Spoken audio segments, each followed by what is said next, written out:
Portal पर, उस platform पर डॉक्टरों की राय प्राप्त कर चुके हैं। सर्वेलेंस के कार्य के अंतर्गत अब तक 4,29,476 टीम दिवस के माध्यम से 2,75,82,836 घरों का सर्विलांस किया गया है और इनमें 13,58,49,66 लोग रहते हैं। हमारे प्रदेश में 75 जिले हैं और उनमें जो पीक आया वो अलग अलग तिथियों में आया, अलग अलग समय पर आया और उसका ये नतीजा रहा कि हमारा जो पीक था वो बहुत बड़ा नहीं हुआ। अगर पूरे प्रदेश में एक साथ पीक आता तो बहुत बड़ी संख्या में एक्टिव केसेस एक दिन में आते, लेकिन हमारा वैसा नहीं हुआ। जो हमने जो स्ट्रैटेजी लगाई और जगह जगह जो हम लोगों ने उसको जो बचाव के तरीके अपनाए, आप लोगों ने जो उसको जगह जगह दवाइयाँ दी गई और जो आईसी किया गया, उसका नतीजा ये हुआ कि प्रदेश में अलग अलग जनपदों में अलग अलग समय पर पीक आया है और इसलिए पूरे प्रदेश में ओवरऑल अगर हम एग्रीगेट में देखें तो हमारे यहाँ संक्रमण का लेवल जो सर्ज हुआ, जो एक्टिव केसेस का पीक हुआ, वो बहुत ही सीमित रहा। 4 से 9 अगस्त के बीच में 9 जनपदों ने पीक अचीव किया। इसके पश्चात 13 से 18 अगस्त के बीच में फिर और 9 जनपदों ने अपना पीक अचीव किया। 21 से 27 अगस्त के बीच में 3 जनपदों ने पीक अचीव किया। 2 से 7 सितंबर के बीच 10 जनपदों ने पीक अचीव किया। 8 से 15 सितंबर के बीच 24 जनपदों ने पीक अचीव किया।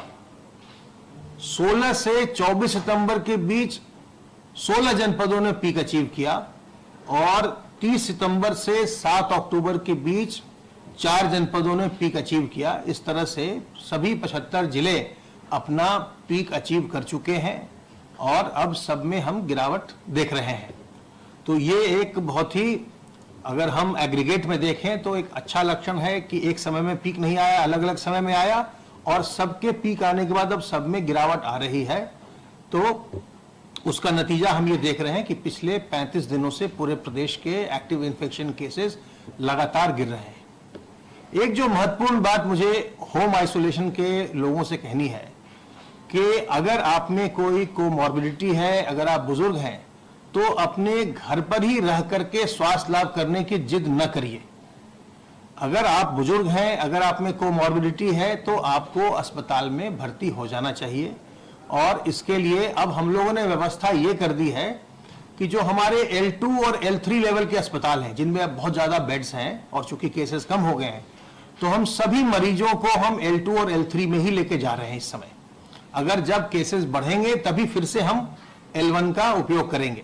तो जिन अस्पतालों में आप जाएंगे वहां विशेषज्ञ चिकित्सक उपलब्ध हैं, इसलिए आपको किसी प्रकार की कोई शंका नहीं होनी चाहिए। अगर आप बुजुर्ग व्यक्ति भी हैं तो विशेषज्ञ चिकित्सकों की आप देख रेख में लगातार होंगे। तो अपने घर पर मत रहिए, क्योंकि अगर घर पर रहेंगे और वहां जटिलताएं आएंगी तो फिर जब बाद में पहुंचते हैं तो फिर वहां पर डॉक्टरों के लिए भी ये मुश्किल काम होता है कि उस आपकी स्थिति को ठीक किया जाए। तो इसलिए आप भर्ती हो जाएं और भर्ती होकर के अस्पताल में अपना इलाज करवाइए और 10-12 दिन में स्वस्थ होकर अपने घर चले आइए। जब आप घर पर भी हों, अगर आप होम आइसोलेशन में हो तो लगातार निरंतर हमारे जिले के जो कंट्रोल रूम होता है उससे संपर्क में बने रहिए। आपका जो टेम्परेचर है, जो आपके ऑक्सीजन सैचुरेशन की रीडिंग है, ये सब आप बताते रहिए उनको जब आपको वो फोन करते हैं, ताकि वो इस बात को समझ सकें कि आपकी स्थिति कैसी है।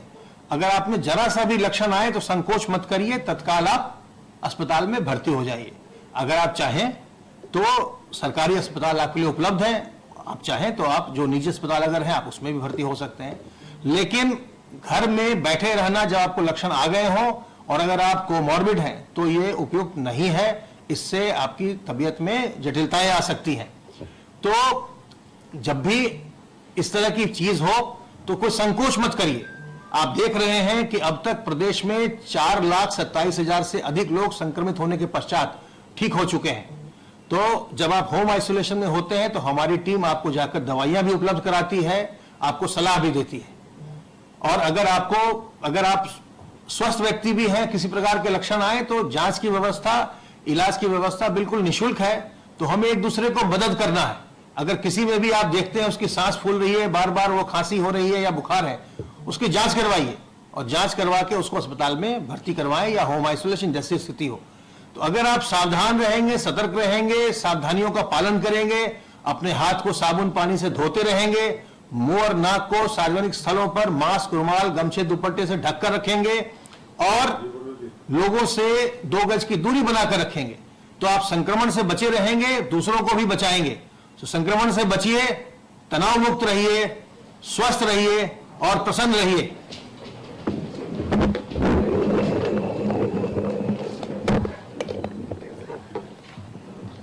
जैसा प्रमुख सचिव स्वास्थ्य ने बताया, प्रदेश में कोरोना का संक्रमण अब कम हो रहा है, लेकिन यही समय है सावधानी बरतने का। हम सबको सावधानी बरतनी है। कोरोना संक्रमण कम होने से प्रदेश में हॉटस्पॉट और कंटेनमेंट जोन दोनों काफ़ी कम हो गए हैं। सामान्य आर्थिक गतिविधियों को पुनः पटरी पर लाने के लिए तथा प्रदेश में रोजगार के अधिक अवसर पैदा करने के लिए सरकार लगातार प्रयास में है।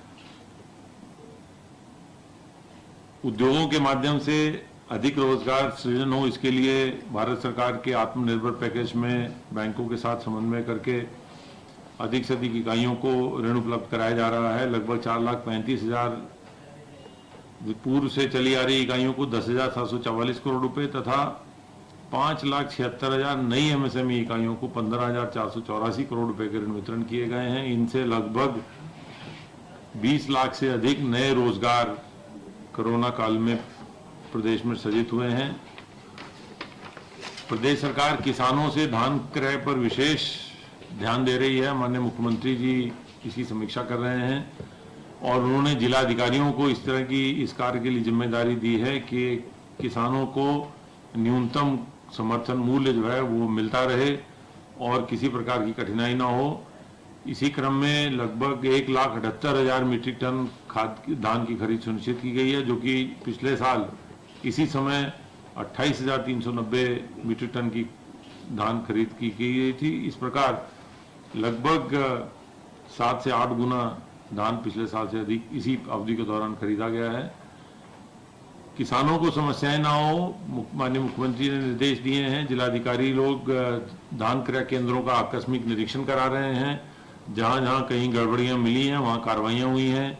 लगभग प्रदेश में 10 क्रय प्रभारियों के विरुद्ध एफआईआर दर्ज कराई गई है और ये जो कार्रवाई है ये चलती रहेगी और सरकार ये निश्चित है कि किसानों को उनसे न्यूनतम समर्थन मूल्य उनको मिले और उनको समय से 72 घंटे के अंदर उनके खाते में धनराशि पहुंच जाए। किसानों के लिए और आज एक कार्यक्रम हुआ था। माननीय मुख्यमंत्री जी ने, जो अभी कुछ दिन पहले कुछ प्रदेश के कुछ क्षेत्रों में बाढ़ आई थी, उनके किसानों को, जो बाढ़ प्रभावित किसान थे जिनकी फसलें खराब हो गई थी, लगभग 35,000 ऐसे काश्तकारों को 113 करोड़ रुपए के सहायता आज माननीय मुख्यमंत्री जी ने वितरित की, जो कि उनके खातों में उपलब्ध हो गई है।